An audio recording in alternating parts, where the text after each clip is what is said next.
స్వర్గం, నరకం పుణ్యాత్ములంతా స్వర్గానికి పాపాత్ములంతా నరకానికి అని చెబుతుంటారు. మరి ఏంటి త్రిశంకు స్వర్గం? అక్కడ ఎవరుంటారు? ఎవరు సృష్టించారు? ఎవరికోసం సృష్టించారు? త్రిశంకు స్వర్గం చరిత్ర. ఇక్ష్వాకు వంశంలో త్రిశంకు అనే రాజు పరిపాలన చేసేవాడు. ఆయనకి శరీరం మీద ఉన్న వ్యామోహం వలన స్వర్గానికి శరీరముతో వెళ్లాలన్న కోరిక పుట్టింది. వెంటనే కులగురువైన వశిష్ఠుడికి తన కోరిక చెప్పాడు. నువ్వు ఎంత గొప్ప రాజువైనా కాని, ఎంత గొప్ప యాగాలన్నా చేయి, కాని శరీరముతో స్వర్గానికి వెళ్లడమనేది ధర్మశాస్త్రంలో లేదు. ఎవరి శరీరమైన కొంతకాలానికి పడిపోవాల్సిందే, అది పడిపోయిన తర్వాతే స్వర్గలోక ప్రవేశం. కాబట్టి శరీరముతో స్వర్గానికి వెళ్లడం అనేది జరగదు అన్నాడు వశిష్ఠుడు. అప్పుడా త్రిశంకుడు వశిష్ఠుడి 9 కొడుకుల దగ్గరికి వెళ్లి జరిగినది చెప్పాడు. మా తండ్రిగారు కుదరదన్నారు. ఆయనకి అన్నీ తెలుసు, అయినా స్వర్గానికి శరీరముతో ఎవరూ వెళ్లలేరు, అది జరిగే పని కాదన్నారు ఆ 9 కొడుకులు. అయితే నేను వేరొక గురువుని వెతుక్కుంటాను అన్నాడు ఆ త్రిశంకుడు. నువ్వు గురువు మాట వినలేదు, ఆయన పుత్రులమైన మా మాట వినలేదు, ఇప్పుడు వేరొక గురువుని వెతుకుతాను అంటున్నావు. నీకు ఇలాంటి దుర్బుద్ధి పుట్టింది కనుక నువ్వు చండాలుడివి అవుతావని శపించారు. మరుసటి రోజు ఆ త్రిశంకుడు నిద్రలేవగానే ఆయన ముఖంలోని కాంతి పోయి నల్లగా అయ్యాడు. ఆయన వేసుకొన్న బంగారు ఆభరణాలన్నీ ఇనుము ఆభరణాలయ్యాయి.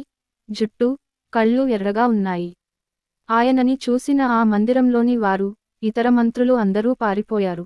ఆ రూపంతో అలా తిరుగుతూ చివరికి విశ్వామిత్రుడిని ఆశ్రయించాడు. వశిష్ఠుడిని ఎలాగో అస్త్రాలతో ఓడించలేకపోయాను, వశిష్ఠుడు చేయలేనన్నది విశ్వామిత్రుడు చేశాడు అని లోకము అనుకోవాలని, కనుక ఆ త్రిశంకుడి కోరిక తీరుస్తానన్నాడు విశ్వామిత్రుడు.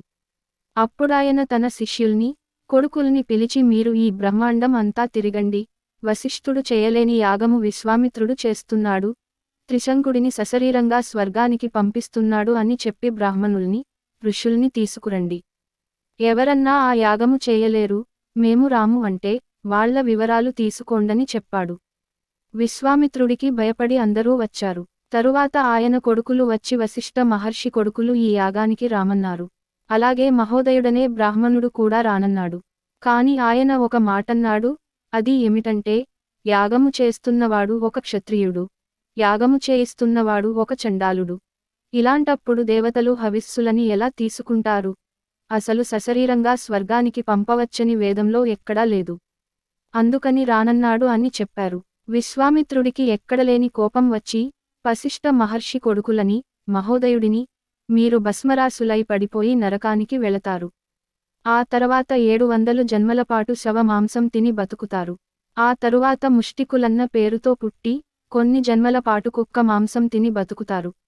ఆ మహోదయుడు సర్వలోకాలలోని జనాలచేత ద్వేషింపబడి నిషాదుడై బతుకుతాడని శపించాడు. అందరూ కలిసి యాగము మొదలుపెట్టారు. యాగాగ్నిలో హవిస్సులు తీసుకోవడానికి ఏ దేవతా రాలేదు. ఎవరూ రాకపోయేసరికి విశ్వామిత్రుడికి ఆగ్రహం వచ్చి తన తపఃశక్తితో త్రిశంకుడికి పైకి పంపాడు. త్రిశంకుడు ఆకాశమార్గంలో ప్రయాణిస్తూ స్వర్గలోకము వైపు దూసుకుపోతున్నాడు. ఈ విషయానికి దేవేంద్రుడికి తెలిసి ఆయన త్రిశంకా, నువ్వు గురు శాపానికి గురయ్యావు, నీకు స్వర్గలోక ప్రవేశం లేదు అని, తలక్రిందులుగా కిందకి పో అన్నాడు. ఆ త్రిశంకుడు అలా తలక్రిందులుగా భూమి మీదకి తోసేయబడ్డాడు. కిందకి పడిపోతూ ఆయన విశ్వామిత్రుడిని ప్రార్థించగా, విశ్వామిత్రుడు మిగిలిన తపఃశక్తితో దక్షిణ దిక్కున నక్షత్ర మండలాన్ని సృష్టించాడు. సప్తర్షులని సృష్టించాడు. కాని దేవతలు అప్పటికి కూడా రాకపోయేసరికి, దేవతలని కూడా సృష్టిద్దామని అనుకుంటుండగా దేవతలందరూ వచ్చారు. మహానుభావ శాంతించు, ఎంత తపఃశక్తి ఉంటే మాత్రం ఇలా వేరే స్వర్గాన్ని సృష్టిస్తావా? మీకు శాస్త్రం తెలుసు, సశరీరంగా ఎవరిని స్వర్గానికి పంపలేము.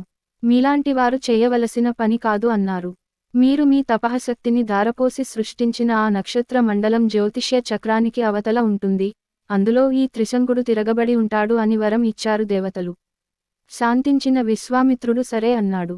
అలా పురాణాలలో త్రిశంకుడి గురించి ఉంది.